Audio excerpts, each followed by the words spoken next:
আচ্ছা, কখনো ডিপ্রেশন হয়েছে? দেখবেন, ডিপ্রেশন হলে আমাদের নিজেদেরকে বড় একা লাগে। কেমন হয় সেটা একটু বলি। কাউকে একটু কল করে কথা বলতে ইচ্ছে করলো, কিন্তু হঠাৎ করে আপনার মনে হলো, আরে আমার তো নিজের মনের কথা বলার মতো একটাও মানুষ নেই যে শুনবে। আপনার জ্বর এসেছে, 103 জ্বর ছাড়িয়ে গেছে, কিন্তু মাথায় হাত দিয়ে সঙ্গে সঙ্গে একটু জলপট্টি দেওয়ার মতো একটাও মানুষ নেই। ধরুন কেউ আপনাকে নির্মমভাবে ঠকিয়ে গেছে, আপনার মন ভেঙে দিয়েছে, খুব ভালোবেসেছিলেন, তবু হাউমাউ করে কান্না করে কাউকে বলতে ইচ্ছে করলেও একটাও আপন মানুষ নেই, একটা আপন বন্ধু নেই যাকে বলবেন।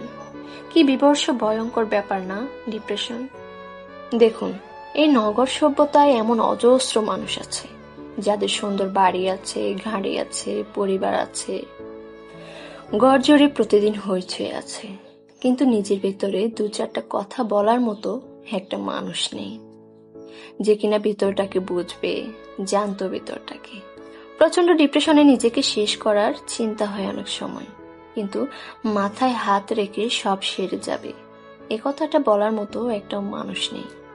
বুকের ভেতরে একটা যন্ত্রণা পুষে রাখছেন, কথা না হোক পাশে বসে চুপচাপ আপনাকে শুনবে, শুধু শুনবে, এমন একটা মানুষ কত মানুষের নেই। জানেন তো, আমরা মূলত একা। আমাদের বাইরে চাকচিক্য দিয়ে আমরা ভিতরের মানুষটাকে কখনো জাজ করতে পারি না। বাইরের একটা মানুষকে অনেক কিছুই মনে হতে পারে, ভেতরের মানুষটার কি আছে উই ডোন্ট নো। আমরা সহজেই নিজের মানুষ পাই না। আমরা দুঃখ পুষে রাখি, দীর্ঘ নিঃশ্বাস সরানোর চেষ্টা করি, এরপর নিজেকে অসহায় অনাথের মতো সময়ের কাছে নুয়ে দেই, আত্মসমর্পণ করি। আমরা মূলত একা, তাই যাদের কাছে নিজের মানুষ রয়েছে, একজন হলেও আপন মানুষ রয়েছে, তাকে জড়িয়ে ধরুন, তাকে নিজের কাছে রাখুন, কারণ যে একা সেই প্রকৃত অর্থে